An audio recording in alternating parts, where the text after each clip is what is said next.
மீக 5:2 எப்ராத்தா என்னப்பட்ட பெத்லகேமே, நீ யூதேயாவில் உள்ள ஆயிரங்களுக்குள்ளே சிறியவைகளாக இருந்தும்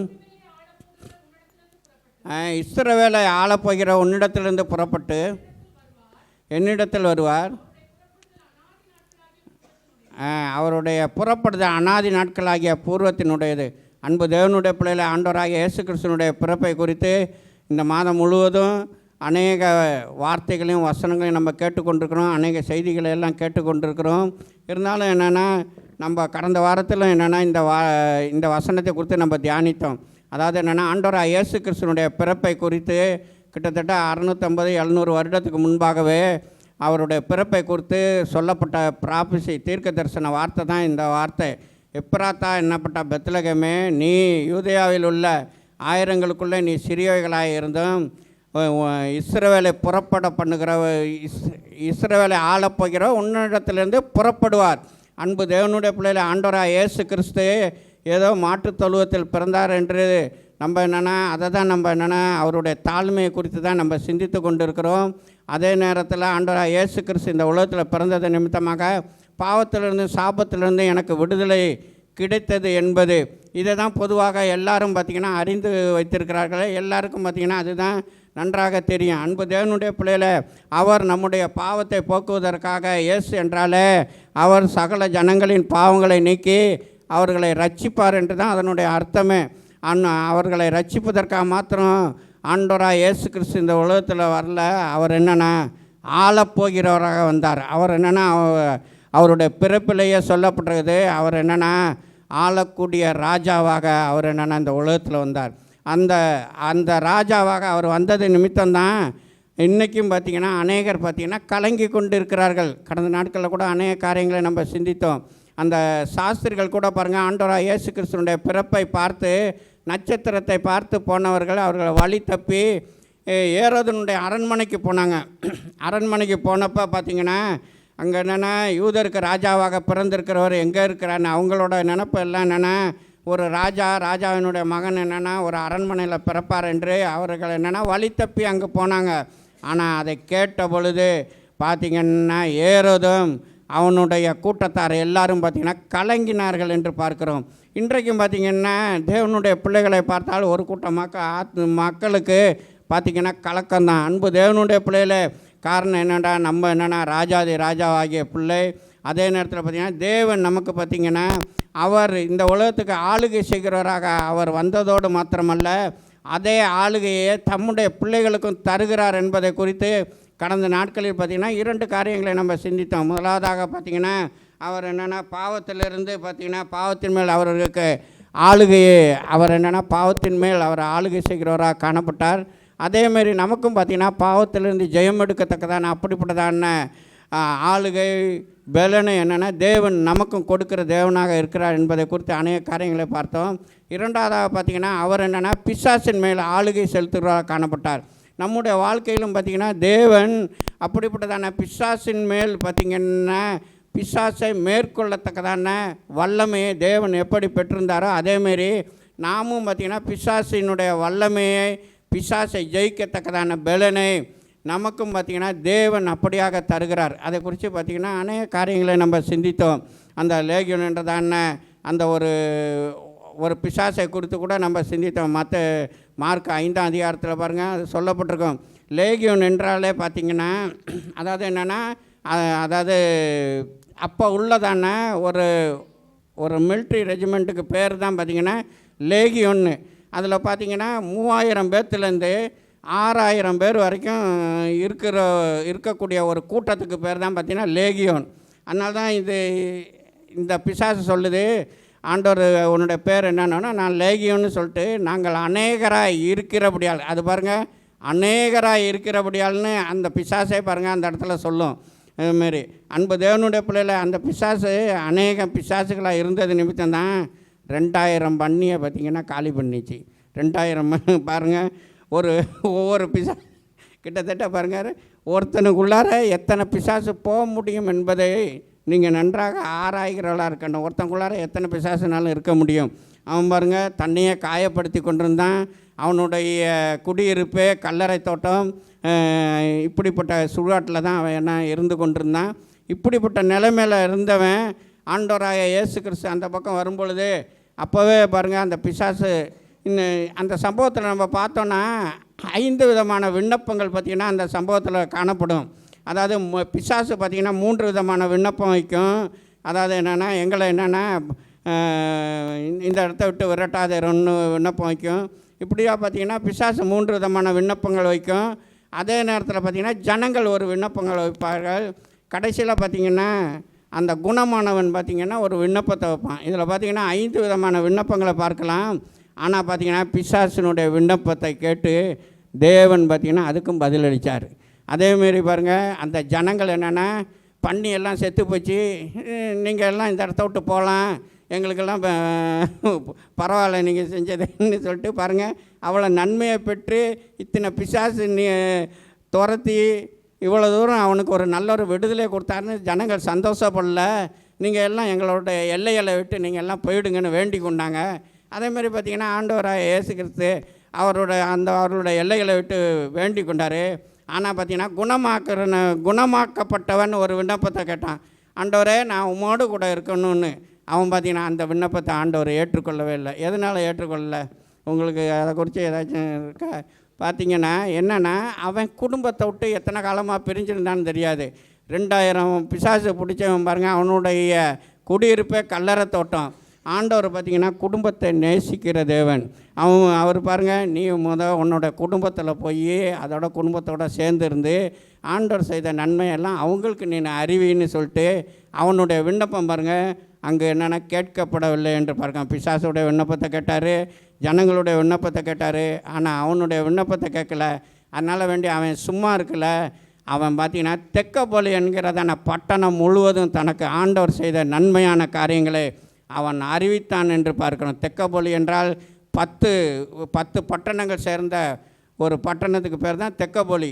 10 ஊர் சேர்ந்தது. அந்த 10 ஊர்லையும் பார்த்திங்கன்னா இவன் தேவன் தனக்கு செய்த நன்மையான காரியங்களை போய் அறிவித்தான். அன்பு தேவனுடைய பிள்ளைகளை, நம்முடைய வாழ்க்கையிலும் பார்த்திங்கன்னா தேவன் பிசாசின் மேல் நமக்கு ஆளுகையை தேவன் கொடுத்துருக்கிறார். ஆனால் தான் பிசாசுக்கு நீங்கள் எதிர்த்து நில்லுங்கள், அவன் உங்களை விட்டு ஓடி போவான்னு. அவன் நம்மளை காட்டிலும் பார்த்திங்கன்னா பலவான் தான். ஆனாலும் பார்த்திங்கன்னா தேவனுடைய பலத்தினால நம்ம எப்படிப்பட்ட பிசாசையும் நம்மளால் விரட்ட முடியும், எப்படிப்பட்டதான பிசாசின் மேலே ஜெயம் எடுக்க முடியும். அதனால தான் தேவனுடைய பலனை பெற்றுக்கொள்ளுங்கள் என்று சொல்லுது. 3வதாக பார்த்திங்கன்னா ஆண்டவராக இயேசு கிறிஸ்து மரணத்தின் மேல் அவர் ஆளுகை செய்கிறவர்களாக காணப்பட்டார்.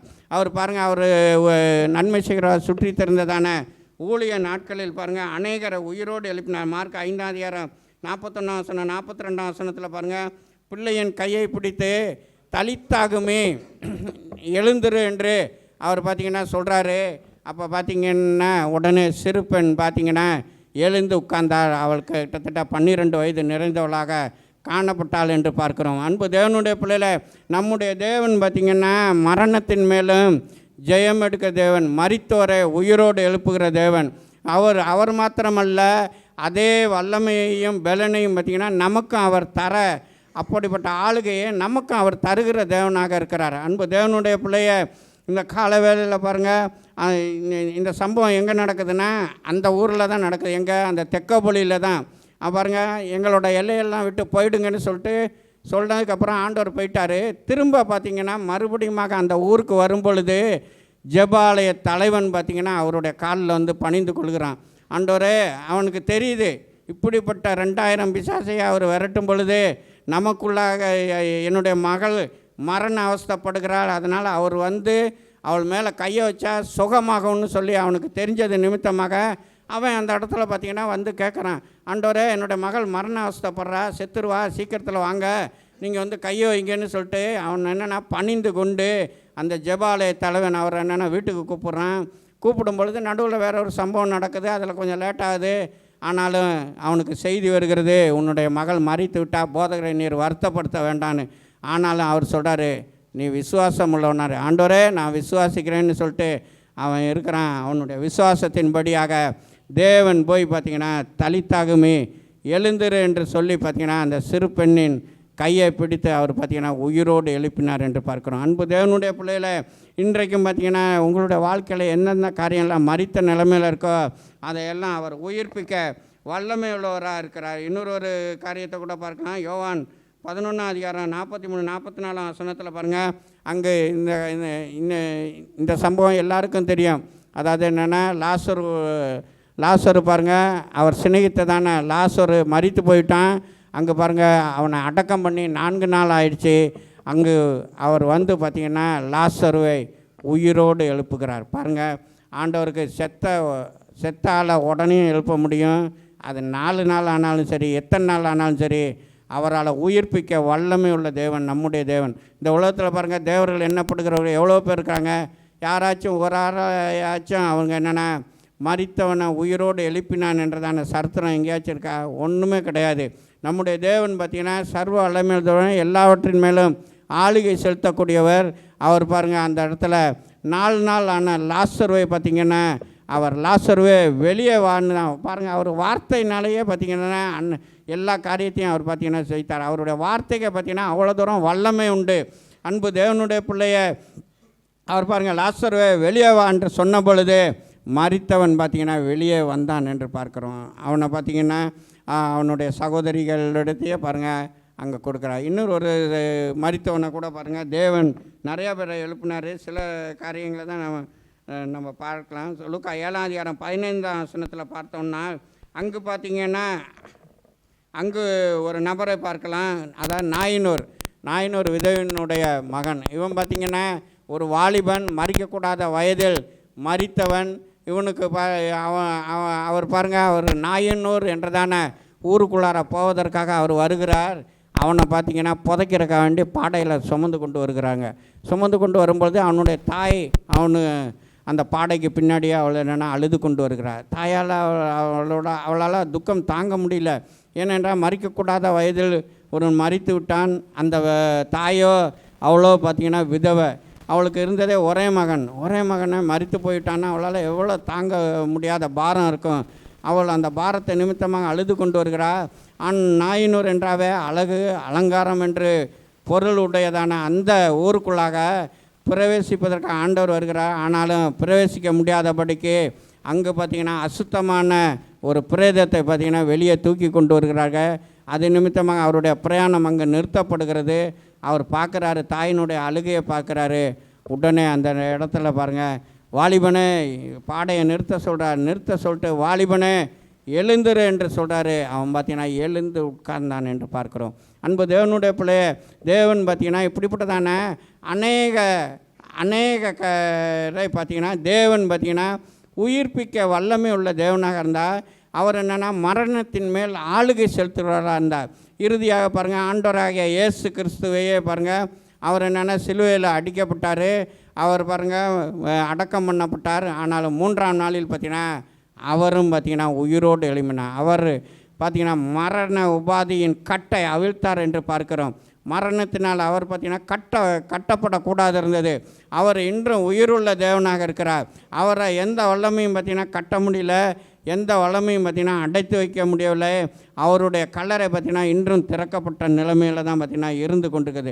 அன்பு தேவனுடைய பிள்ளையா, இப்படிப்பட்டதான உயிர்ப்பிக்க வல்லமை உள்ளதான அந்த தேவன் பாருங்கள் நம்முடைய பாவங்களுக்காக மரித்து நமக்காக வேண்டி பார்த்திங்கன்னா அவர் உயிர்த்தார் என்று பார்க்குறோம். நம்முடைய பாவங்களின் நிமித்தம் தான் அவர் மறிக்க வேண்டியது இருந்துச்சு.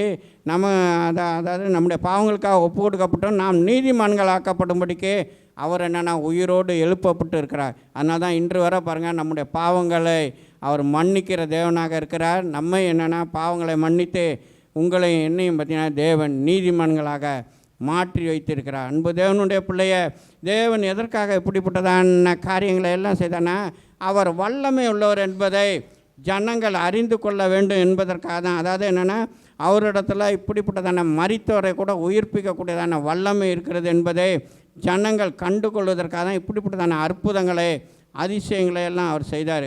அவர் பிறப்பிலேயே பாருங்கள் அவரை குறித்து சொல்லப்பட்டது, நமக்கு ஒரு பாலகன் பிறந்தார், நமக்கு ஒரு குமாரன் கொடுக்கப்பட்டார், கர்த்தத்துவம் அவர் தோளின் மேல் இருக்கும், அவருடைய நாமம் அதிசயமானவர், ஆலோசனை கர்த்தர், நித்திய பிதா சமாதான பிரபு எனப்படும் என்று பார்த்திங்கன்னா அவரை குறித்து சொல்லப்பட்டதான ப்ராபசியின்படியாக அவர் பார்த்திங்கன்னா அதிசயமான அற்புதமான காரியங்களை செய்கிறவராக இருந்த அன்பு தேவனுடைய பிள்ளைய இன்றைக்கும் பாருங்கள் அதே வல்லமையை பெற்றதானே எவ்வளோ தேவதாசர்கள் மரித்தோரை பார்த்திங்கன்னா உயிரோடு எழுப்பியிருக்கிறார்கள்.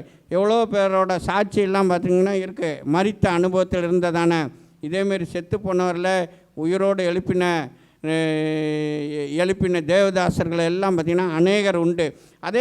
அதே ஆளுகையை மரணத்தின் மேல் உள்ளதான ஆளுகையை தேவன் தம்முடைய பிள்ளைகளுக்கும் பார்த்திங்கன்னா கொடுக்கிற தேவனாக இருக்கிறார். அதனால தான் பாருங்கள் நமக்கும் பார்த்திங்கன்னா நம்மளும் பாருங்கள் இந்த மரணத்தின் வல்லமையில் நம்மளையும் பார்த்திங்கன்னா நம்மளால் பார்த்திங்கன்னா ஆளுகை செய்ய முடியும்.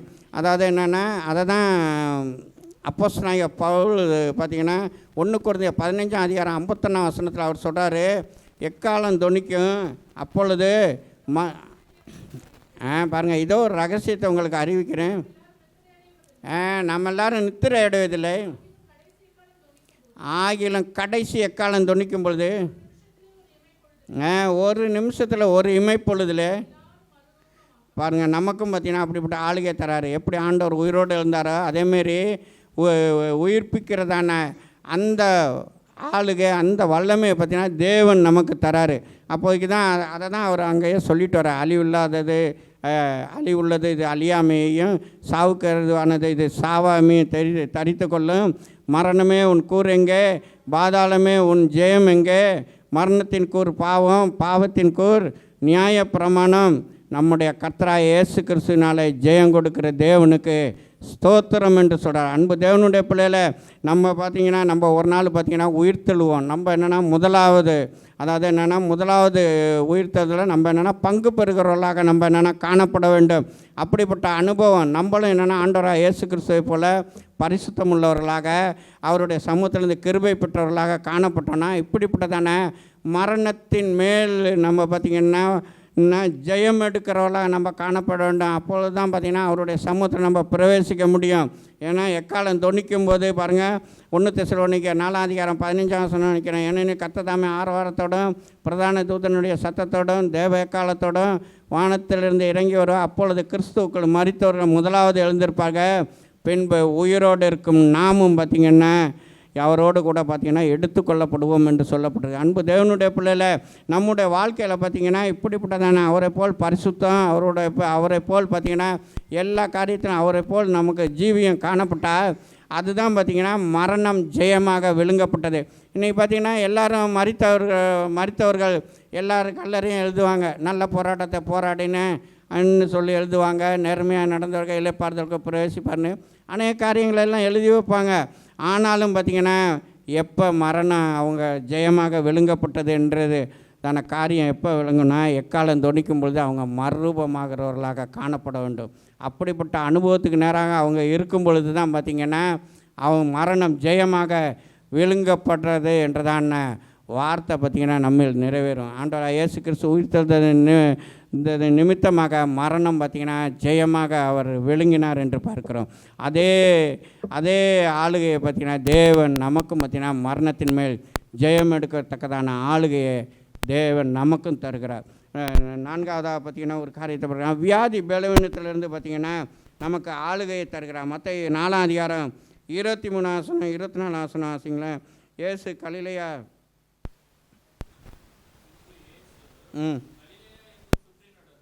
கலிலேயா அங்கே சுற்றி நடந்து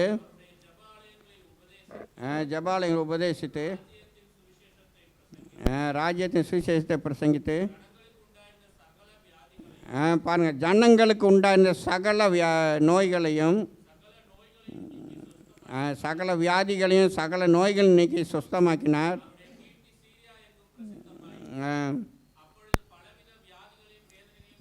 பாருங்கள் அதாவது அவருடைய கீர்த்தி அந்த ஊர் பூரா பிரசித்தமாயிற்று. பாருங்கள் சகல பிணியாளிகளையும் பிசாசு பிடித்தவர்களையும் சந்திர ரோகிகளையும் பாருங்கள் அநேக வியாதியில் உள்ளவங்களெல்லாம் கொண்டு வந்தாங்க. அவர்களெல்லாம் அவர் சுகமாக்கினார் என்று பார்க்க சொஸ்தமாக்கினார்.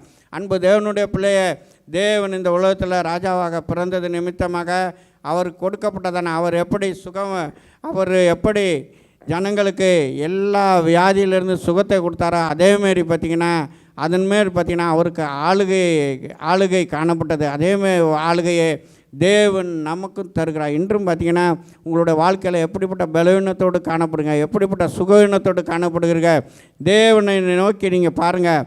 அவர் மேலேயே நீங்கள் நம்பிக்கை வைங்க, அவர் மேலேயே விசுவாசம் வைங்க. அங்கே பாருங்கள், கொண்டு வந்தவர்களை எல்லாம் அவர் சுகமாக்கினார்னா அவர் மேலே நம்பிக்கை வச்சு அங்கே வந்தாங்க. அதாவது என்னென்னா, ஆண்டவர்கிட்ட போனால் எனக்கு சுகமாகும், அதனால் நான் என்னென்ன சுகமாயிடுவேன்னு சொல்லிட்டு அந்த நம்பிக்கையில் அவங்க வந்தாங்க. அதேமாரி சுகமாகி கொண்டு போனார்கள். அன்பு தேவனுடைய பிள்ளைய, இன்றைக்கு நம்முடைய விசுவாசம் எப்படிப்பட்டதாக காணப்படுகிறது? லூக்கா 17ஆம் அதிகாரம் 11ஆம் வசனம் 14ஆம் வசனம் 15ஆம் வசனத்தில் பாருங்கள், அங்கே ஒரு 10 குஷ்டரோகிகள் சுகமாக்குறார். எல்லாம் பார்த்திங்கன்னா அவர் ஒன்றும் பெருசாக அங்கே பெரிய ஒரு காரியத்தை சாதித்து அவர் செய்யலை, தம்முடைய வார்த்தையினாலேயே பார்த்திங்கன்னா சுகமாக்கிறார். நீங்கள் போய் ஆசாரியனுக்கு உங்களை காண்பீங்கன்னாங்க, அவங்க போகும் பொழுதே பார்த்திங்கன்னா சுகமாகிறார்கள். அதாவது என்னென்னா, அவரோட வார்த்தைக்கு பார்த்திங்கன்னா எப்படிப்பட்ட வல்லமை இருக்கிறது என்பதை நம்ம அறிகிறவர்களாக காணப்பட வேண்டும். லூக்கா 13ஆம் அதிகாரம் 11ஆம் வசனத்துலேருந்து 13ஆம் வசனம் வரை நான் பார்ப்போம்னால், அங்கே பார்த்திங்கன்னா 18 வருஷமாக பலவீனப்பட்டிருந்தும் ஆவியை கொண்டதான ஒருத்தி அங்கே இருந்திருக்கா. அவள் பாருங்கள், அவள் என்னென்னா ஜபாலயத்தில் தான் இருந்திருக்கா. அவள் பாருங்கள், 18 வருஷமாக அவள் எத்தனை வருஷமாக சர்ச்சுக்கு வரான்னு தெரியல, ஆனால் 18 வருஷமாக அவளை பார்த்திங்கன்னா ஒரு ஆவி பலவீனப்படுத்தி கொண்டே இருக்கிறது. நம்ம நினைக்கலாம் வியாதி என்னென்னா, அதாவது சில ஆவிகளே பார்த்திங்கன்னா நம்மளை என்னென்னா பலவீனப்படுத்தும். நம்ம நினைக்கிறோம், அதாவது என்னென்னா கிருமிகளின் நிமித்தம் தான் வியாதி வருகிறது, அதே நேரத்தில் நம்முடைய கவனமின்மை நிமித்தம் தான் வியாதி வருகிறது, இல்லாட்டி இயற்கை மாற்றத்தின் நிமித்தமாக வியாதி வருகிறது என்று. அன்பு தேவனுடைய பிள்ளைகளை, இப்படிப்பட்டதான சில ஆவிகளுக்கு நம்ம இடம் கொடுப்போமே ஆனால் அதுவும் பார்த்திங்கன்னா நம்மை பலவீனப்படுத்தும் என்று பார்க்குறோம். இந்த மகளுக்கு பாருங்கள், 18 வருஷமாக கூனியாகவே தெரிஞ்சிட்ருக்கா. அவள் பாருங்கள், ஆண்டவர் அங்கே வந்து பார்த்திங்கன்னா அதை எப்படி சுகமாக்குறாரு அங்கே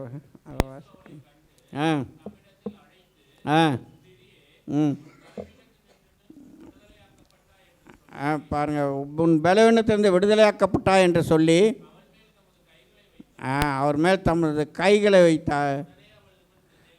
உடனே பார்த்திங்கன்னா அவள் நிமிர்ந்து தேவனை நோக்கி பார்த்தாள் என்று பார்க்கிறோம். பாருங்கள், 18 வருஷமாக ஒரு ஆள் கூனத்தோடு குனிஞ்சிக்கிட்டே நடந்துகிட்டு இருந்தால் எவ்வளோ கஷ்டமாக இருந்திருக்கும். ஆனாலும் பார்த்திங்கன்னா தேவன் அவள் மேலே பார்த்திங்கன்னா இரக்கம் பாராட்டி கையை வச்சார். உடனே பார்த்திங்கன்னா கூனம் எல்லாம் நீங்கி நல்ல பூர்ண சுகம். ஆண்டவர் பாருங்கள், அவர் சுகப்படுத்துவதற்கு ஏதோ குறிப்பிட்ட நாளோ குறிப்பிட்ட தினமோ குறிப்பிட்ட நாட்களோ எடுத்துக்கொள்வது கிடையாது. உடனே பார்த்திங்கன்னா அவர் அவ்வப்போதே பார்த்திங்கன்னா சுகத்தை கொடுத்தார். யோவான் 5ஆம் அதிகாரம் 5ஆம் வசனத்துலேருந்து 9ஆம் வசனம் வரை பார்த்தோன்னா 38 வருஷமாக பார்த்திங்கன்னா படுத்த படுக்கையாக ஒருத்தன் கிடக்கிறான். அவன் பாருங்கள், அங்கே ஒரு என்னென்னா சில பெதஸ்தான்றதான குளம் இருக்குது. அந்த குளத்தில் தூதன் ஒருவன் கலக்கும் பொழுது எப்படிப்பட்ட வியாதியஸ்தன் முதல்ல இறங்குறானா அவனுக்கெல்லாம் சுகமாகும். அதுக்காக வேண்டி அவனை கொண்டு வந்து அங்கே போட்டாங்க. அவனுக்கு என்னென்னா, அவனுக்கு என்ன வாதம்னு தெரில, அவனால் எந்திரிச்சு போக முடியல. ஆனால் 38 வருஷமாக பார்த்திங்கன்னா படுத்த படுக்கையாக இருக்கிறான். அவனால் ஒன்றுமே பண்ணவே முடியல. ஆனால் ஆண்டவர் பார்த்திங்கன்னா அவனை தேடி போகிறார். அன்பு தேவனுடைய பிள்ளைய, இன்றைக்கி உலகத்தில் உள்ளவன் எல்லாம் பார்த்திங்கன்னா படித்தவன், பட்டம் பெற்றவன், அழகில் சிறந்தவன், இன்னும் அவனால் ஏதாச்சும் ஆதாயம் பெற முடியுமா என்பவர்களை பார்த்து இன்றைக்கு போய் கொண்டிருக்கிறதான காலத்தில் ஆண்டவர் பாருங்கள் 18 வருஷமாக படுத்த படுக்கையாக இருக்கான். அவனால் ஆண்டவருக்கு என்ன நன்மையை செய்ய முடியும்? ஒன்றுமே பண்ண முடியாது. ஆனாலும் அவன் மேலே பார்த்திங்கன்னா இரக்கம் கொண்டு தேவன் பார்த்திங்கன்னா அவனை தேடிட்டு போகிறாரு. அவன் வெகு நாள் வியாதியஸ்தன் என்று அவருக்கு தெரியுது.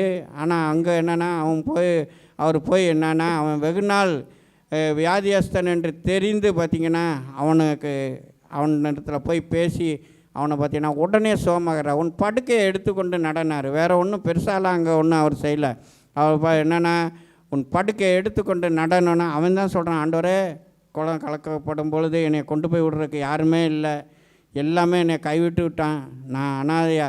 பாருங்கள், 38 வருஷமாக ஒருத்தன் கைவிடப்பட்ட நிலைமைனா எப்படி? குடும்பத்தாரால் கைவிடப்பட்டது, உடன் பிறந்தவரால் கைவிடப்பட்ட நிலைமை, இன்னும் பார்த்திங்கன்னா இன்னும் சமுதாயத்தினால் கைவிடப்பட்ட நிலைமை. அவன் பாருங்கள் ரொம்ப நாளாக இருக்கான். சரி, அவனுக்கு ஒரு சுகம் கிடைக்கட்டும்னு சொல்லி எவனாச்சும் முயற்சி பண்ணானா? ஒருத்தனுமே கிடையாது. ஆனாலும் பார்த்திங்கன்னா தேவனை தேடி போய் அவனுக்கு பார்த்தீங்கன்னா சுகத்தை கொடுக்குறார். அன்பு தேவனுடைய பிள்ளைய பாருங்கள், படுக்கை எடுத்துக்கொண்டு நட என்று சொன்ன பொழுதே 38 வருஷமாக படுத்த படுக்கையில் கிடந்தவன் அவன் பார்த்திங்கன்னா சுகம் பெறுகிறான் என்று பார்க்குறோம். அன்பு தேவனுடைய பிள்ளைய இந்த கால வேளையில் உங்களுடைய வாழ்க்கையில் எப்படிப்பட்டதான பலவீனத்தோடு நீங்கள் காணப்பட்டு கொண்டிருக்க வியாதிகளை குணமாக்கும் அதிகாரம் வல்லமை எல்லாம் பார்த்திங்கன்னா அவர் தம்முடைய சீசர்களுக்கும் கொடுத்தார் என்று பார்க்கணும். லூக்கா 9ஆம் அதிகாரம் 1ஆம் வசனத்தில் பாருங்கள், அவர் சொல்கிறாரு அந்த அதிகாரத்தை எல்லாம் பார்த்திங்கன்னா நமக்கும் கொடுத்துருக்கிறார். நம்மளும் பார்த்திங்கன்னா மற்றவர்களுக்காக ஜெபித்து பார்த்திங்கன்னா இப்படிப்பட்டதான சுகத்தை எல்லாம் பெற்றுக் கொடுக்கலாம். அது ஒருவேளை பிசாசு நிமித்தமாக வந்ததான பலவீனமாக இருக்கலாம், இல்லாவிட்டால் பார்த்திங்கன்னா அவர்களுடைய கவனம் இல்லாமல் நிமித்தமாக வந்ததான பலவீனமாக இருக்கலாம். எப்படிப்பட்ட வியாதியானாலும் தேவன் நமக்கு அப்படிப்பட்டதான அதிகாரத்தை கொடுத்துருக்கார். அப்படிப்பட்ட வியாதியின் மேல் ஆளுகையை பார்த்திங்கன்னா அவர் மாத்திரமல்ல, தேவன் நமக்கும் கொடுத்துருக்கார். தம்முடைய சீசர்களாக காணப்படுகிறதான நமக்கும் கொடுத்துருக்கிறார். அதனால தான் பாருங்கள், மார்க் 16ஆம் அதிகாரம் அந்த கடைசி பகுதியில் கூட பாருங்கள், விசுவாசிக்கிறவர்களாக நடக்கும் அடையாளங்களாவன என் நாமத்தினால பிசாசுகளை துரத்துவார்கள், நவமான பாஷைகளை பேசுவார்கள், சர்ப்பங்களை எடுப்பார்கள், சாவுக்கு எதுவான யாதொன்றை கொடுத்தாலும் சேதப்படுத்தாது. பாருங்கள், அதில் சொல்கிறார், அவர் வியாதியஸ்தன்மை கைகளை வைப்பார்கள், அப்பொழுது அவர்கள் சுகமாவார்கள் என்று சொல்லப்பட்டிருக்கு. அன்பு தேவனுடைய பிள்ளை, அவர் எப்படி அப்படிப்பட்டதான் ஆளுகை நிறைந்தவராக காணப்பட்டாரோ அதே ஆளுகையை நமக்கு தருவதற்காக தான் அவர் குமாரனாக இந்த உலகத்தில் வந்தார் என்பதை நீங்கள் நன்றாக அறிந்து கொள்ளுங்கள். அன்பு தேவனுடைய பிள்ளையை நம்முடைய வாழ்க்கையிலும் பார்த்திங்கன்னா ரோமர் 8ஆம் அதிகாரம் 11ஆம் வசனத்தில் பாருங்கள், நம்முடைய வாழ்க்கையும் பார்த்திங்கன்னா நம்முடைய அதாவது என்ன, நம்மையும் அவர் உயிர்ப்பிக்க வல்லமை உள்ள தேவன் என்பதை அங்கே அவர் சொல்கிறார். கிறிஸ்துவை மருத்துவருந்து எழுப்பினவருடைய ஆவி உங்களில் வாசமாக இருந்தால், கிறிஸ்துவை மருத்துவந்து எழுப்பினவர் உங்களில் வாசமாக இருக்க தம்முடைய ஆவினாலே பாருங்கள், சாவுக்கு எதுவான நம்முடைய சரீரங்களை அவர் உயிர்ப்பிக்க வல்லமை உள்ள தேவனாக இருக்க. அப்படிப்பட்ட ஆளுகையை பார்த்திங்கன்னா தேவன் நமக்கு தந்திருக்கிறார். 5வதாக பார்த்திங்கன்னா உலகத்தின் மேல் பார்த்திங்கன்னா தேவன் நமக்கு ஆளுகையை தருகிறார் என்று பார்க்கலாம். மத்தேயு 4ஆம் அதிகாரம் 8ஆம் வசனத்துலேருந்து 10ஆம் வசனம் வர பாருங்கள், அங்கே பார்த்திங்கன்னா ஆண்டவராகிய இயேசு கிறிஸ்துவுக்கு பார்த்திங்கன்னா அங்கே ஒரு சோதனை வருகிறது. அவர் பாருங்கள் 40 நாள் உபவாசம் இருக்கிறாரு. உபவாசம் இருந்த பிற்பாடு பார்த்திங்கன்னா அவர் அதாவது என்னென்னா சோதனைக்காரன் என்று சொல்லும் பொழுது அது பார்த்திங்கன்னா பிசாசு சாத்தான் பார்த்திங்கன்னா அவரை சோதிப்பதற்காக வனாந்தரத்துக்கு பார்த்திங்கன்னா கூட்டி கொண்டு போகிறான். அவர் என்னென்னா அந்த நாளில் போகிறாரு. அங்கே பார்த்திங்கன்னா பிசாசு அவரை மிகவும் உயர்ந்த மலை மேல் கொண்டு போய் உலகத்தின் சகல ராஜ்யங்களையும் சகல மகிமையும் காண்பித்து, நீ சாஷ்டாங்கமாய் விழுந்து என்னை பணிந்து கொண்டால் இவையெல்லாம் உனக்கு தருவேன். அவன் பார்த்திங்கன்னா அநேக காரியங்களை அவர்கிட்ட சோதிக்கிறாரு.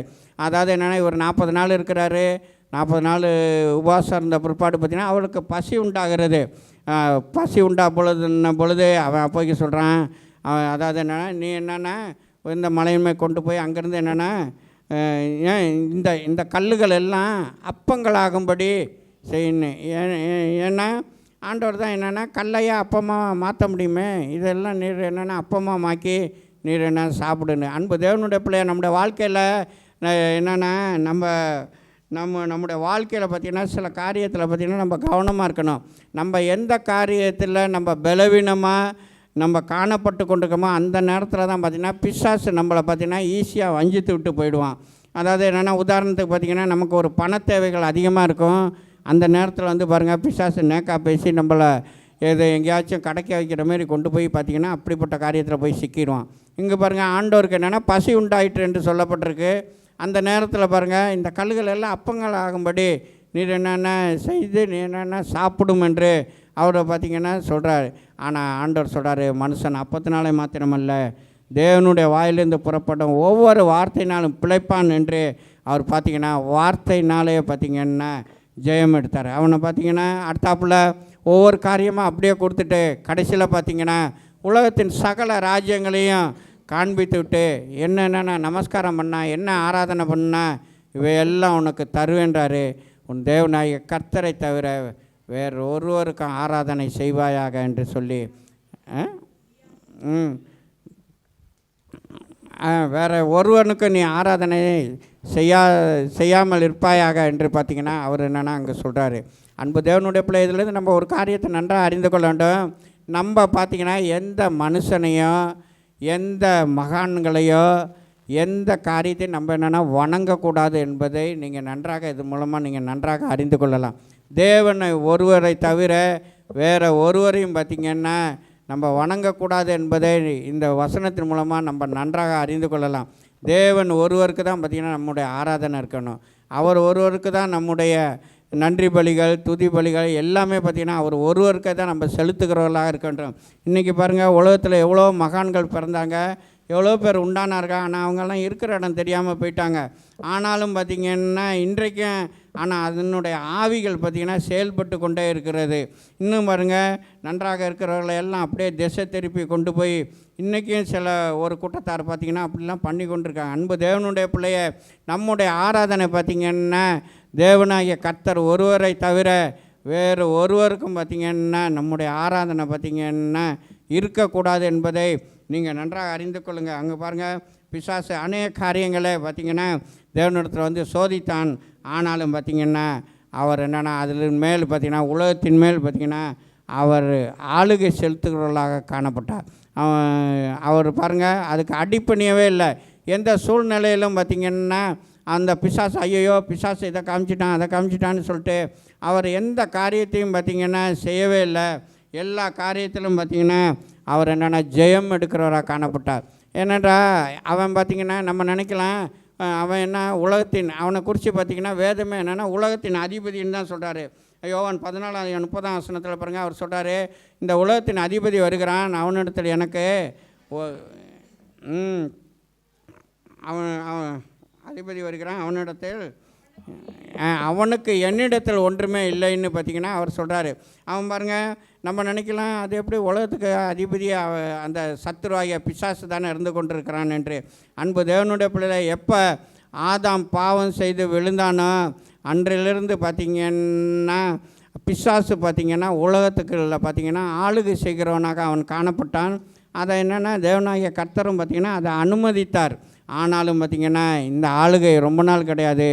மறுபடியுமாக தேவன் பார்த்திங்கன்னா 2ஆம் வருகையில் மறுபடியும் வந்து அந்த வலு சர்பத்தை அந்த பிசாசு என்றதான பழைய பாம்பை பார்த்திங்கன்னா மறுபடியும் பிடித்து அவர் பார்த்திங்கன்னா 1000 வருஷம் பார்த்திங்கன்னா அவர் அடைத்து நம்ம பார்த்திங்கன்னா நித்தியமாக ஆளுகை செய்யத்தக்கதான வகையில் தேவன் பார்த்திங்கன்னா அனைத்தையும் மாற்றுவார். அது வரைக்கும் பார்த்திங்கன்னா அவன் என்னென்னா இந்த உலகத்தில் ஆளுகை செய்து கொண்டிருக்கிறான். அதுதான் ஒழிய மற்றபடி அவனால் எந்த வல்லமையோ எந்த பலனோ எதுவுமே கிடையாது. அவனால் எதுவுமே செய்யவே முடியாது.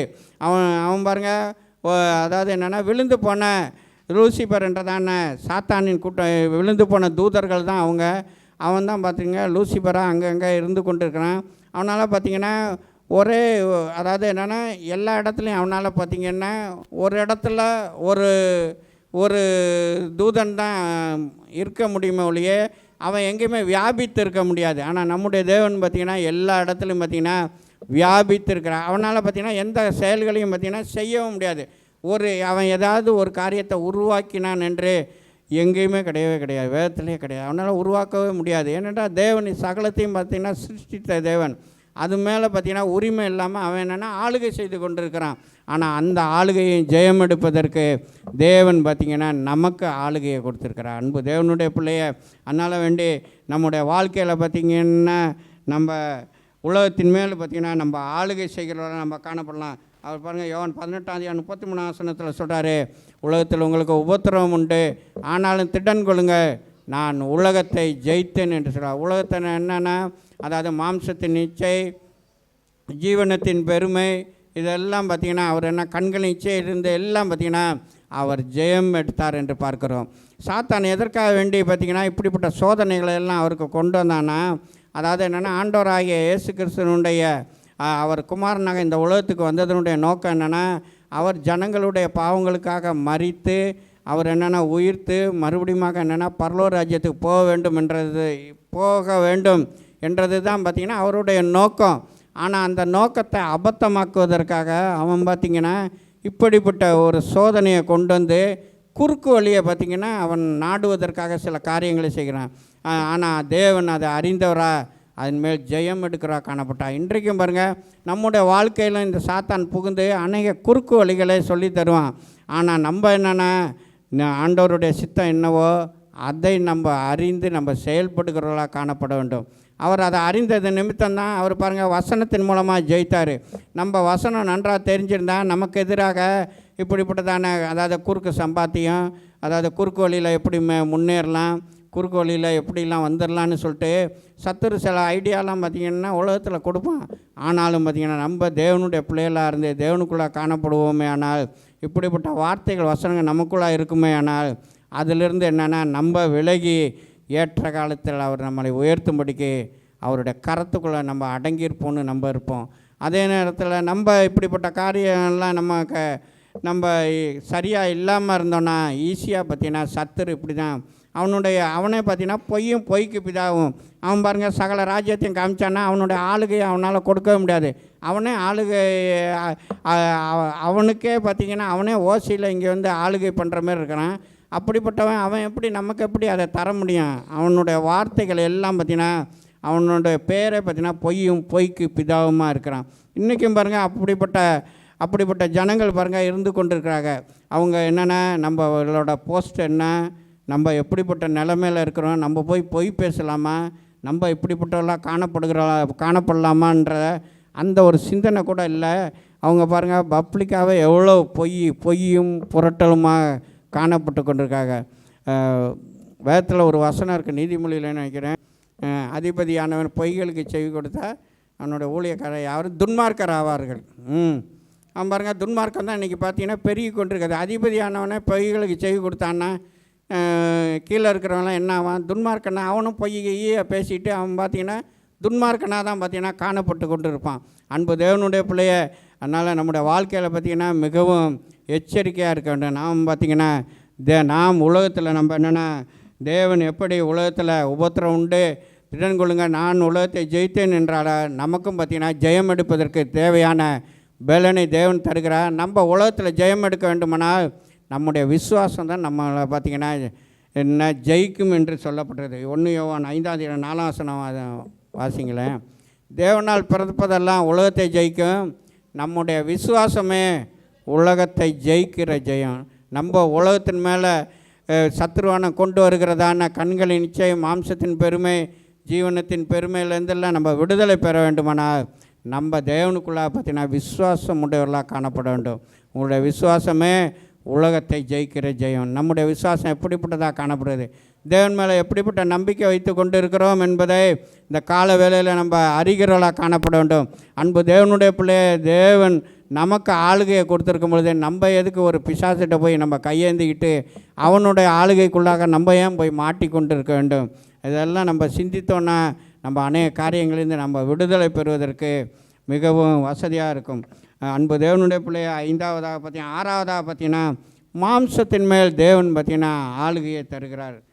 மத்தேயு 4:3 பாருங்கள், அங்கே அவன் வந்து பாருங்கள் அந்த சாத்தானை குறித்து தான் அங்கே சொல்லப்பட்டிருக்குது. சோதனைக்காரன் அவர் இடத்துல வந்து நீர் தேவனுடைய குமாரனே ஆனால் இந்த கல்லுங்கள் அப்போல்லாம் ஆகும்படி சொல்லும் என்றான். மனுஷன் அப்பத்தினாலே மாத்திரமல்ல, தேவனுடைய வாயிலிருந்து புறப்படும் ஒவ்வொரு வார்த்தையினாலும் பிழைப்பான். இதை தான் பார்த்திங்கன்னா ஆண்டவருக்கு பசி உண்டான நேரத்தை பார்த்துட்டு பிசாசனம் பார்த்திங்கன்னா ஈஸியாக பார்த்திங்கன்னா வஞ்சித்துடுறான்.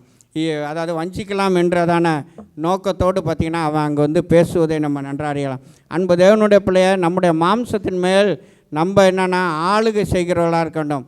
மாம்சம் நம்ம ஆளுகை செய்யக்கூடாது. அதாவது என்னென்னா நம்முடைய சரீரம் நம்ம ஆளுகை செய்யக்கூடாது.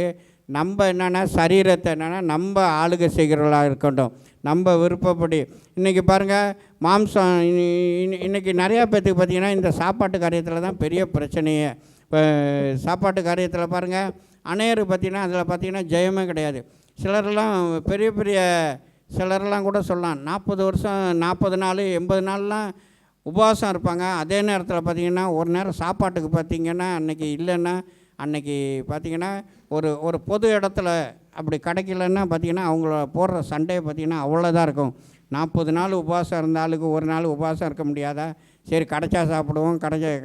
இன்னும் சிலருக்கு பார்த்திங்கன்னா அந்த சாப்பாட்டை பார்த்தோன்னே ஒரு மாதிரி அப்படியே இது உண்டாயிடும். அதாவது ஒரு மாதிரி வெறித்தனமாக பார்த்திங்கன்னா இருப்பாங்க.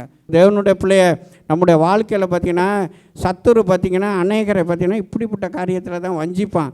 நம்ம அதில் மிகவும் கவனமாக இருக்கணும். நமக்கு கிடைச்சாலும் பரவாயில்ல, கிடைக்கலனாலும் பரவாயில்ல. அதனால தான் பாருங்கள், நீதிமொழி 23ஆம் அதிகாரத்தில் அவர் சொல்கிறார், 1ஆம் வசனம் 2ஆம் வசனத்தை, நீ ஒரு போஜன பிரியனாக இருந்தால் உன் தொண்டையில் கத்தியை வைன்றாரு. அதுமாரி அவனுடைய போஜனத்தை நீ என்னென்னா இச்சியாத, அது எல்லாம் கள்ள போஜனம் என்று பார்த்திங்கன்னா ஒரு அதிபதி வைக்கிற விருந்தை குறித்து அவர் என்னென்னா அந்த இடத்துல சொல்லிகிட்டு இருக்கார். நீ ஒரு அதிபதியோட போஜனம் பண்ண உட்கார்ந்தா உனக்கு முன்பாக இருக்கிறதே கவனித்து பார், நீ போஜன பிரியனாக இருந்தால் தொண்டையில் கத்தி வைன்னு. அன்பு தேவனுடைய பிள்ளைய நம்முடைய வாழ்க்கையில் பார்த்திங்கன்னா இப்படிப்பட்ட காரியத்தில் நம்ம ஜெயம் எடுக்கிறவர்களாக இருக்க வேண்டும். இதுதான் மாம்சத்தின் மேலே ஜெயம். மாம்சத்தின் மேலே ஜெயம் எடுக்கிறது பார்த்திங்கன்னா அதுதான் நமக்கு என்னென்னா அப்படிப்பட்டவர்களாக நம்ம என்னென்னா காணப்படக்கூடாது. மத்தேயு 12ஆம் அதிகாரம் 49ஆம் வசனம் 50ஆம் வசனத்தில் பார்த்திங்கன்னா ஆண்டவராகிய இயேசு கிறிஸ்து ஒரு இடத்துல ஊழியத்துக்கு போயிருக்கிறாரு. அங்கே பார்த்திங்கன்னா வெளியே அவருடைய அம்மாவும் சகோதரியெல்லாம் பார்த்திங்கன்னா அங்கே நிற்கிறாங்க. அப்போதைக்கு ஆண்டவர் அவர்கிட்ட சொல்கிறாங்க, உம்முடைய சகோதரிகள்லாம் வெளியே என்னென்னா உண்மை தேடி கொண்டிருக்கான்னு. அப்போ ஆண்டவர் சொல்கிறாரு என்னென்னா மாம்சத்தின் மேலே ஜெயம் எடுப்பதற்காக அவர் அந்த இடத்துல சொல்கிறாரு, என்னுடைய சகோதரர் யார், என்னுடைய சகோதரி யார், இதுமாரி என் பிதாவின் சித்தத்தின்படி செய்கிறோன்னு எனக்கு சகோதரனும் சகோதரியும் தாயுமாய் இருக்கிறாள் என்று அந்த இடத்துல பாருங்கள் மாம்சத்தின் மேலே அவர் என்னென்ன ஜெயம் எடுக்கிறார். அன்பு தேவனுடைய பிள்ளைய நம்முடைய வாழ்க்கையில் பார்த்திங்கன்னா நாம் மாம்சத்துக்கு இடம் கொடுத்து மாம்சத்தை நாம் பார்த்திங்கன்னா சுகபோகமாய் நம்ம என்னென்னா வளர வைக்கக்கூடாது. மாம்சத்தின் மேலே நம்ம ஜெயம் எடுக்கணும். தேவனுடைய சித்தம் என்ன என்பதை நம்ம அறிந்தவர்களாக காணப்பட வேண்டும். சத்துரு ஆகிய பிசாசு பாருங்கள் அந்த நேரத்துலையும் பாருங்கள் அவர் மாம்சத்தை அவர் என்னென்னா ஜெயிக்கிறவராக காணப்பட்டார். நம்முடைய வாழ்க்கையில் நம்ம எப்படிப்பட்ட காணப்படுகிறோம்? மாம்சீக சிந்தை, மாம்சீக ஆசையெல்லாம் அவருக்கு எவ்வித சம்மந்தமும் இல்லாமல் காணப்பட்டுச்சு. அது நிமித்தம் தான் பாருங்கள் அவர் மாம்சத்தின் மேல் அவர் ஆளுகை செய்கிறவராக காணப்பட்டார். நம்மளும் பார்த்திங்கன்னா மாம்சத்தின் மேல் ஆளுகை செய்ய வேண்டுமானால் கலாத்தியரில் அப்போஸ்தலனாகிய பவுல் சொல்கிறார் 5ஆம் அதிகாரம் 24ஆம் வசனத்தில், கிறிஸ்துவினுடையவர்கள் தங்களுடைய மாம்சத்தையும் அதன் ஆசை இச்சைகளையும் சிலுவையில் அறைந்திருக்கிறார்கள்னு. நமக்கு என்னென்னா நம்மளும் இந்த உலகத்தில் தான் இருக்கிறோம். நமக்கு ஆசை வராமல் இருக்காது, இச்சைகள் வராமல் இருக்காது, எல்லாமே வரதான் செய்யும். ஆனால் நம்ம என்ன சொல்கிறோம், என்னுடைய ஆசை இச்சைகளை எல்லாம் அப்படிப்பட்ட ஞாபகம் வரும்பொழுது நான் சிலுவையில் அரைஞ்சிட்டேன், நான் என்னென்னா எல்லாவற்றையும் என்னென்னா சிலுவையில் அரைஞ்சிட்டேன், இனி நான் அல்ல எனக்குள்ளே கிறிஸ்து ஜீவிக்கிறாருன்னு அந்த ஒரு உணர்வு நமக்குள்ளார வர வேண்டும். அப்படி உணர்வு வந்துச்சுன்னா நம்ம மாம்சத்தின் மேலே நாம் ஜெயம் எடுக்க முடியும். ஆனால் தான் ரோமர் 8ஆம் அதிகாரம் 12ஆம் வசனம் 13ஆம் வசனத்தில் பாருங்கள் அவர் சொல்கிறார், மாம்சத்தின்படி நடந்தால் சகோதரரே மாம்சத்தின்படி பிழைப்பதற்கு நான் மாம்சத்துக்கு கடனாளிகள் அல்ல. பாருங்க, மாம்சத்தின்படி பிழைத்தால் சாவீர்கள், ஆவியினால் சரீரத்தின் செய்கைகளை அழித்தால் பிழைப்பீர்கள் என்று சொல்லப்பட்டிருக்கிறது. அன்பு தேவனுடைய பிள்ளைகளை நம்ம பார்த்திங்கன்னா அதனால தான் தேவனுடைய ஆவியை நம்ம பெற்றுக்கொள்ளணும். ஆவியினாலே தேவனுடைய சரீரத்தின் செய்கைகளை அழித்தால் பிழைப்பீர்கள் என்று சொல்லப்படும். அன்பு தேவனுடைய பிள்ளைய இந்த உலகத்தில் நம்ம என்னென்னா மற்றவர்களை போல் நம்ம காணப்படக்கூடாது. மாம்சத்தின் மேல் நாம் ஜெயம் எடுக்கிறவர்களாக காணப்படும். மாம்சத்தை நம்ம ஆளுகை செய்களாக காணப்பட வேண்டும். அவர் பாருங்கள் மாம்ச சம்பந்தமாக எந்த காரியமும் அவருக்குள்ளாக காணப்படவே இல்லை. நம்முடைய வாழ்க்கையில் ஆவிக்குரியல் என்று சொல்லிக்கொள்கிறதா நமக்குள்ளாக இப்படிப்பட்டதான மாம்ச சிந்தை மரணம் என்று சொல்லப்பட்டிருக்குது. இப்படிப்பட்டதான மாம்ச சிந்தை எல்லாம் நம்ம விட்டு விடுவோமே, ஆனால் அந்த மாம்சத்தின் மேல் ஆளுகை செய்கிறவர்களாக நம்ம காணப்படுவோம். 7வதாக பார்த்திங்கன்னா இயற்கையின் மேல் பார்த்திங்கன்னா தேவன் ஆளுகை செலுத்துகிறவர்களாக காணப்பட்டார். மார்க் 6ஆம் அதிகாரம் 48ஆம் வசனம் 50ஆம் வசனத்தில் பாருங்கள், அங்கே பார்த்திங்கன்னா சீசர்கள் தண்டு வலிச்சிட்டு போகிறாங்க ராத்திரியில். நடு ஜாமத்தில் 4ஆம் ஜாமத்தில் பார்த்திங்கன்னா அவங்க நடுக்கடலில் போயிட்டுருக்கும் பொழுது கடல் கொந்தளிப்பாக இருக்குது, புயல் காற்று வீசுகிறது, என்ன செய்வது என்று தெரியவில்லை, உதவியற்றதான ஒரு நிலைமை. அந்த 4ஆம் ஜாமத்தில் அவங்க தண்டு வலிக்கிறதில் கஷ்டப்படுகிறதை கண்டு அவர் பார்த்திங்கன்னா 4ஆம் ஜாமத்தில் கடலின் மேல் நடந்து அவர்களிடத்தில் போனார் என்று பார்க்குறோம். அன்பு தேவனுடைய பிள்ளைய, என்னுடைய வாழ்க்கையில் இந்த கால வேளையில் எப்படிப்பட்டதான கொந்தளிப்பு காணப்பட்டு கொண்டிருக்குது. குடும்பத்தில் கடும் புயலா, கடும் கொந்தளிப்பா, எப்படிப்பட்ட சூழ்நிலை ஆனாலும் அவர் உங்களுக்கு உதவி செய்ய வல்லமே உள்ள தேவன் இருக்கிறார். ஆனால் நீங்கள் அவர் மேலே விசுவாசம் வைக்கிறவர்களாக காணப்பட வேண்டும். இந்த சீசர்களை பாருங்கள், அவங்க கூப்பிடல, என்ன செய்வதுன்ட்டு தெரியல. அவங்கள என்னென்னா ஒருவேளை அமிழ்ந்து போயிடறான்றதான ஒரு சூழ்நிலை கூட காணப்படலாம். ஆனாலும் பார்த்திங்கன்னா தேவன் அவர்கள் பக்கமாக போகிற போல் காணப்பட்டார்கள். அப்போவும் அவங்க அதை கண்டு பார்த்திங்கன்னா ஆவேசம் என்று பயந்தார்களாம். ஆவேசம்னா பிசாசு தான் ஏதோ வருது போலன்னு பார்த்து பயந்துருக்காங்க. ஆனால் அவர் சொல்கிறாரு, நான் தான், பயப்படாதிருங்கள் என்றார். அன்பு தேவனுடைய பிள்ளை, இந்த கால வேளையில் எதை குறித்து உங்களுக்குள்ள பயம்? அவர் இந்த உலகத்தில் பிறந்தப்போ சொல்லப்பட்ட வார்த்தையை, பயப்படாத, எல்லா ஜனத்துக்கும் மிகுந்த சந்தோஷத்தை உண்டாக்கும் நற்செய்தியை உங்களுக்கு அறிவிக்கிறேன். இந்த கால வேளையில் எதை கண்டு நீங்கள் பயந்து கொண்டு இருக்கீங்க?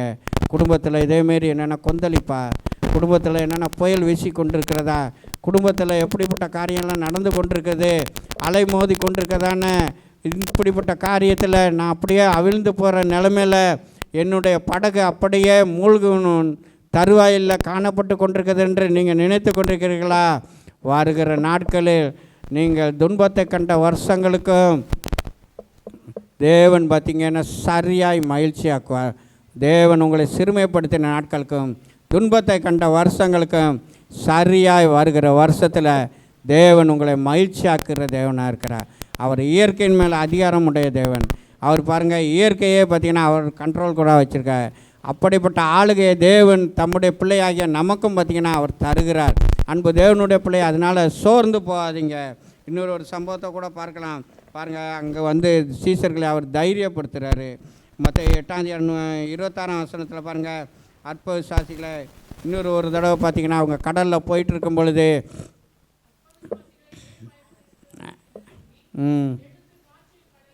பாருங்கள், ஒரு முறை பாருங்கள், ஆண்டவராக இயேசு கிறிஸ்து கூடவே இருக்கிறாரு. அவர் என்னென்னா கப்பலின் பின்னணியத்தில் தலையணை வச்சு தூங்கி கொண்டிருக்கிறாரு. இதேமாரி கப்பலில் போயிட்டுருக்கும்பொழுது, நடுக்கடலில் போகும்பொழுது இதேமாரி தான் ஒரு புயல் வீசுகிறது, கடல் கொந்தளிப்பாக இருக்குது, போட்டை அமிழ்ந்து போகிற நிலைமையில் இருக்குது. அப்போ இங்கே என்னென்னா இவரோ நல்ல நித்திரையாக இருக்கிறார் என்று சொல்லப்படுகிறது. நம்ம நிறைய நேரம் அப்படி தான் நினைக்கிறோம். எனக்கு எவ்வளோ பெரிய பிரச்சனை இருக்குது, எவ்வளோ பெரிய போராட்டம் இருக்குது, உயிரே போகிற மாதிரி இருக்குது, அவர் ஆனால் தூங்கிட்டு இருக்கிறாரு போல். எவ்வளோ நேரம் நான் இன்னும் ஜெபம் பண்ணேன், இன்றைக்கி பூரா நின்று முழங்காலில் நின்று நிலமையில் நான் ஜெபம் பண்ணேன், ஆனால் ஒரு பதிலுமே இல்லைன்னு நம்மளும் சில நேரத்தில் இப்படி தான் நினைக்கிறோம். அவரை போய் என்னென்னா எழுப்புறாங்க, ஐயரே நாங்கள் மடிந்து போகிறது உங்களுக்கு கவலை இல்லையான்னு.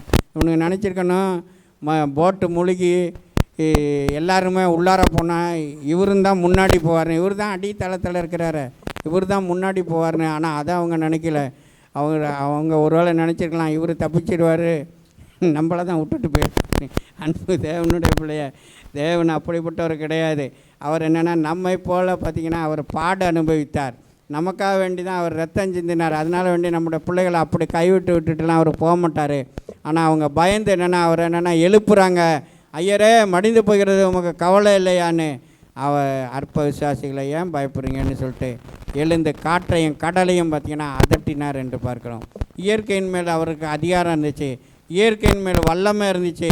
அன்பு தேவனுடைய பிள்ளைய, இன்றைக்கி பாருங்கள், அநேகர் என்னென்னா நான் அதை பண்ணிடுவேன் இதை பண்ணிடுவேன் நான் எது மேலே இருக்குது. அன்பு தேவனுடைய பிள்ளைய, அநேக இடங்களில் பார்த்திங்கன்னா ஆண்டவர் பார்த்திங்கன்னா தேவனுடைய பிள்ளைகளுக்காக யுத்தம் பண்ணுவதற்காக இயற்கையை யூஸ் பண்ணி கொண்டிருக்காரு. இயற்கையை யூஸ் பண்ணுறாரு, அநேக பார்த்திங்கன்னா மிருக ஜீவன்களை யூஸ் பண்ணுறாரு, ஒன்றத்துக்கு மற்ற யாருமே சீண்டி பார்க்காத சின்ன வண்டுகளை கூட யூஸ் பண்ணுறாரு. இன்றைக்கி பாருங்கள், மனிதன் பெரிய பெருமை பாராட்டி கொண்டிருக்கான், நான் அதை பண்ணிட்டேன் இதை பண்ணிட்டேன், அதை கண்டுபிடிச்சிட்டேன் இதை கண்டுபிடிச்சிட்டேன், அதை சாதிச்சிட்டேன் இதை சாதிச்சிட்டேன்றான். இன்னும் கொசுக்கு பயந்துட்டு இவன் வலைக்குள்ளார படுத்துக்கிறான். வலையில் கொசுவை பிடிக்கிறதுல கொசுக்கு பயந்துட்டு இவன் வலைக்குள்ளார போய் படுத்துக்கிறான். இது மனுஷனோட நிலைமை தான். நீ என்ன மருந்தை கண்டுபிடிச்சாலும் சரி, கொசுவை அழிக்க முடியுதா? அதை அழிக்கவே முடியல. நம்ம தான் பயந்துக்கிட்டு வலைக்குள்ளார படுத்துக்கிட்டு இருக்க வேண்டியதாக இருக்குது. அன்பு தேவனுடைய பிள்ளைய, இயற்கைக்கு மாறாக தேவனுடைய இதுக்கு நேராக யாரும் எதையுமே இது பண்ண முடியாது. ஆண்டவர் பாருங்க, இஸ்ரவேல் ஜனங்களை வழி நடத்தி வரும்பொழுது குழவிகளை அனுப்பி ஒரு இடத்துல ஜெயத்தை கொடுக்குறாரு. அவங்க பாருங்கள், அவங்க யுத்தம் பண்ணவே இல்லை, ஆண்டவர் பாருங்கள் குழவிகளை அனுப்புகிறாரு. இதுமாரி குழவி இன்றைக்கும் பாருங்கள் நமக்குள்ளாரெல்லாம் ஒரு வண்டோ ஒரு இதோ நுழைஞ்சிருச்சுன்னா நம்மளால் அதை இது பண்ண முடியல. அது சின்னது தான், அது ஒரு அமுக்குனாவே அது நசுங்கி எல்லாமே வெளியில் வந்துடும். ஆனால் என்னென்னா அதை கண்டு நம்ம பயந்துக்கிட்டு இருக்கிறோம். அன்பு தேவனுடைய பிள்ளைய நம்முடைய வாழ்க்கையில் பாருங்கள், இயற்கையின் மேல் தேவன் ஆளுகை கொடுக்கிற தேவனாக இருக்கிறார். படகில் நித்திரையாக இருந்தவர் அவர் பார்த்திங்கன்னா எழுந்து அதட்டினார் என்று பார்க்கிறோம். அன்பு தேவனுடைய பிள்ளைய மனுஷனுக்கு பல இடையூறுகளை விளைவிக்கும் இயற்கையின் மேலே அவர் வல்லமை உடையவர்களாக இருக்கார். இன்றைக்கும் பாருங்கள், அநேக இயற்கையின் மேலே பாருங்கள், இன்றைக்கி புயல் அடிக்க போகுதுன்னு கண்டுபிடிச்சிடறான், இன்னும் அரை மணி நேரத்தில் அடிக்க போகுதுன்னு. ஆனால் அதை நிறுத்த முடியுதா யாராலையாச்சும்? அதை இல்லாட்டி திருப்ப முடியுதா? ஒன்றுமே இல்லை, கண்டுபிடிக்க தான் முடியுது. ஆனால் தேவன் பார்த்திங்கன்னா வல்லமையுடைய தேவனாக இருக்கிறார். பாருங்கள், சமுத்திரத்தை இம்மட்டும் மிஞ்சி வராதே, இதோட உன்னுடைய பெருமை அடங்க கடவுதுன்னு சொல்லி ஒரு எல்லையை நியமித்தார். அது அதோட வந்துட்டு போயிட்டே இருக்குது. ஏன் அதை எப்போ அந்த எல்லையை அதை எடுக்கிறாரோ அது பார்த்திங்கன்னா அதோட வேலையை காமிச்சிட்டு போயிடுது. அன்பு தேவனுடைய பிள்ளைய இயற்கையுமே தேவன் ஆளுகை செலுத்துகிறாரு. அப்படிப்பட்ட ஆளுகையை தேவன் நமக்கு எங்கே தராருன்னு சொல்லி நீங்கள் நினைக்கலாம். இங்கே பார்த்தீங்கன்னா யோசுவாவோட காலத்தில் பாருங்கள், அவன் சூரியனையே பாருங்கள் நிறுத்துகிறான். யோசுவா 4:10 வாசிங்களேன். யோசுவா கர்த்தரை நோக்கி பேசி, இஸ்ரவேலரின் கண்களுக்கு முன்பாக சூரியனே நீ கிபியோன் மேலும், சந்திரனே நீ ஆயலோன் பள்ளத்தாக்கின் மேலும் தரித்து நெல்லுங்கள் என்றான். அப்பொழுது ஜனங்கள் தங்களுடைய சத்துருக்களுக்கு நீதியை சரிக்கட்டு மட்டும் சூரியன் தரித்தது சந்திரன் என்று. பாருங்கள், சூரியன் சந்திரனையே பார்த்திங்கன்னா நிறுத்தக்கூடியதான அதே வல்லமையை பார்த்திங்கன்னா தம்முடைய பிள்ளைகளுக்கும் தேவன் தருகிறார். அவன் பாருங்கள் யோசுவா நிறுத்தினான். அன்பு தேவனுடைய பிள்ளைய அதேமாரி பாருங்கள், எசேக்கியா ராஜா சூரிய கடிகாரத்தில் பாகை பின்னிட்டு போகணுன்னு சொல்லி கேட்டான். அதேமாரி பார்த்திங்கன்னா பாகையை பின்னிட்டு போக பண்ணினார். அன்பு தேவனுடைய பிள்ளைய நம்முடைய தேவன் பார்த்திங்கன்னா இயற்கையின் மேல் வல்லமையுடைய தேவன். அதே ஆளுகையை தேவன் நமக்கும் தருகிறார். தேவன் இந்த உலகத்தில் நம்முடைய பாவத்தையும் சாபத்தையும் போக்குவதற்காக மாத்திரமல்ல, நம்மை பார்த்திங்கன்னா ஆளுகை செய்கிறவர்களாக மாற்றுவதற்காக தான் அவர் ராஜாவாக இந்த உலகத்தில் பிறந்தார்.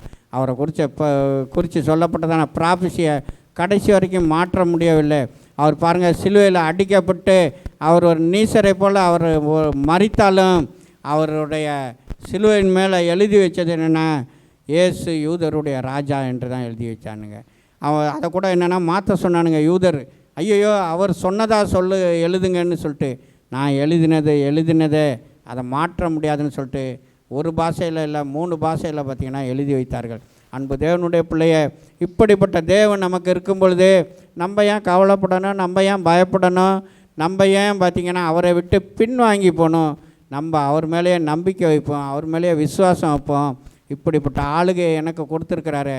இந்த உலகத்தில் பாருங்கள், தனக்குரியதான ஆளுகையே தனக்குரியதான காரியங்களை எந்த தெய்வமாச்சும் தன்னுடைய அவரை சேவிக்கிறவர்களுக்கு கொடுத்துருக்கா? கிடையாது. ஆனால் தேவன் உங்களுக்கும் எனக்கும் அற்புதம் நீசரமைய நமக்கு பார்த்திங்கன்னா தேவன் தருகிறார். எவ்வளோ படிப்பறிவு இல்லாதவர்கள்லாம் பாருங்கள், அப்படிப்பட்டதான வியாதியை குணமாக்குற வரத்தை பெற்றவர்களெல்லாம் காணப்படுறாங்க. எவ்வளோ படிப்பறிவு இல்லாதவர்களே ப்ராஃபஸி பார்த்திங்கன்னா அப்படி சொல்லக்கூடியவர்களாக காணப்படுறாங்க. ஏன் நம்மளால் ஏன் அப்படி இருக்க முடியல? தேவனுடைய சமூகத்தை நம்ம காத்திருப்போம். தேவன் அப்படிப்பட்ட வல்லமையும் பலனையும் தேவன் நமக்கு தருகிறார். அதற்காக தான் பார்த்திங்கன்னா அவர் அப்படிப்பட்டதான ஈன கோலம் எடுத்து இந்த உலகத்துக்கு வந்தாலும் அவர் ராஜாவாக பார்த்திங்கன்னா அவர் வந்தார். அதே ராஜாவை அவர் எப்படி அவர் முதலாவதாக பார்த்திங்கன்னா மனுக்குலத்தை மீட்பதற்காக அவர் ராஜாவாக வந்தார். மறுபடியும் பார்த்திங்கன்னா அவர் ராஜாவாக இந்த உலகத்தில் ஆளுகை செய்கிறவர்களாக வர இருக்கிறார். அவருடைய 2ஆம் வருகைக்காக நாம் காத்திருப்போம். தேவன் தாமே நம்மை ஆசீர்வதிப்பார். அல்லேலூயா ஆனந்தமே, அல்லேலூயா ஆனந்தமே, ஆடி பாடி நடனமாடி ஆனந்தித்திடு, ஆடி பாடி நடனமாடி ஆனந்தித்திடு. மன்னனேசு வருகிறார், நீ மகிழ்ந்து பாடிடு, மணவாளன் வருகிறார், நீ ஆயத்தப்படு. மகிமையானவர், மறுரூபமானவர், கிச்சிலி பழம் அவர் கிண்ணற தோட்டம். மகிமையானவர், மறுரூபமானவர், கிச்சிலி பழம் அவர் கிண்ணற தோட்டம். லீலி புஷ்பமே, சாரோனின் ரோஜாவே, லீலி புஷ்பமே, சாரோனின் ரோஜாவே, மென்மையானவர், மகா மேன்மையுள்ளவர், மென்மையானவர், மகா